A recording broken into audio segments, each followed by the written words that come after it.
Hi guys, oh wow, I'm blind. Okay. Welcome back to Abigail Acres. I am sitting, or I guess standing out here with the pigs, and I figured I would tell you guys the story of our three little pigs. So their names are Augustus, Hamilton, and Carlos. We each named one. They're very cute. They are KuneKunes. We got them back in August of 2025. I believe they were born in June. So they are a little over 6 months old now, and they are so fun. So currently right now, this is their enclosure. It is T-post with a skid hut, and this is the amount of space they have. Clearly only making their paths in this winter months. I'm going to step back a little bit. This spring, we do have plans to expand their run in that direction and upgrade their house. These were a spur of the moment purchase. There was a woman on our local homesteading page who had a litter. She had intentions of doing whatever her intentions were with the piggies. She ended up having to go for emergency surgery, so she needed to get rid of the litter. So we got 3 males for $25 a piece. So $75 for 3 pigs, not bad, not complaining. It was a great deal. Then we got them home, and we actually ended up having them in the silky run for 2 days while we figured out what we were going to do. Silkies weren't exactly happy about it, but they survived. So during those 2 days, we built them this area. So during those 2 days, well, Dan was working away over here. Not that I didn't help, but I mean, he's the main enclosure builder around here. His salary is free.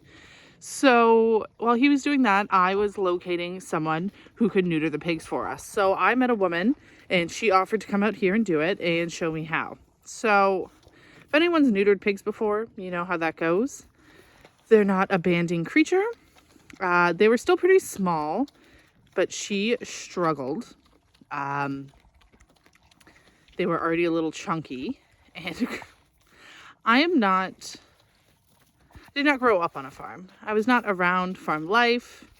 This is not something I am used to. And it was graphic. I don't like blood. There was blood. I didn't like the squealing. I didn't like that I had to hold them. I did not enjoy the process. She did each pig for $40. So I now know how to do my own, which is great. But that will definitely be something I show Dan, because I don't want to do that again. In the spring, I can't wait to give them a mud hole. I was coming over with the hose every day and just like wetting down an area, and they absolutely loved it. So I'm very excited about that. With our sand here, there's rooting in the snow. With our sand here, it drains really quickly. So I'm contemplating digging a spot and putting a kiddie pool in. Mind you, they're not light creatures. They're definitely going to break. So I'm gonna have to come up with some sort of solution maybe so they can keep their mud hole.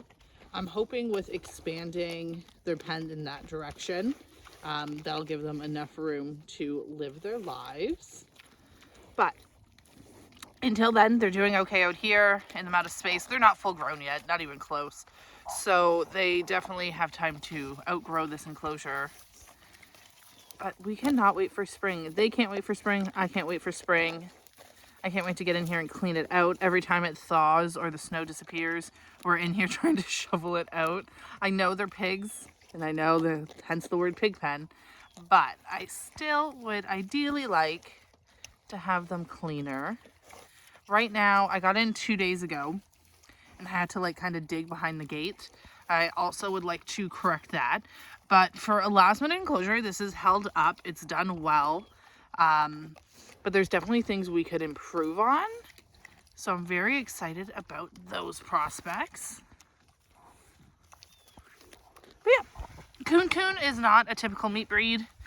Some people say it is, other people's won't, but like it's not your typical feeder pig that grows up in like 9 months and then you can butcher. This is more of a slow process. This is our first introduction to hoofed animals on our homestead. I, in the past, knew a woman when I was a teenager, and I kind of like worked with her for a bit. I worked at the racetrack with her with horses. She had pigs of her own and her own animals, and I kind of learned from her. So I've definitely been reaching out, asking questions. I recommend you do that. There's lots I didn't know that even like all the YouTube gurus were like, blah, blah, blah, this is all you need to know. And there's still things I learned. So there's always room for learning. There's always room for learning more and just figuring it all out. I want to get into some other animals here coming up, whether that be this year or next. But my first thing I want to do is actually find some sort of mentor.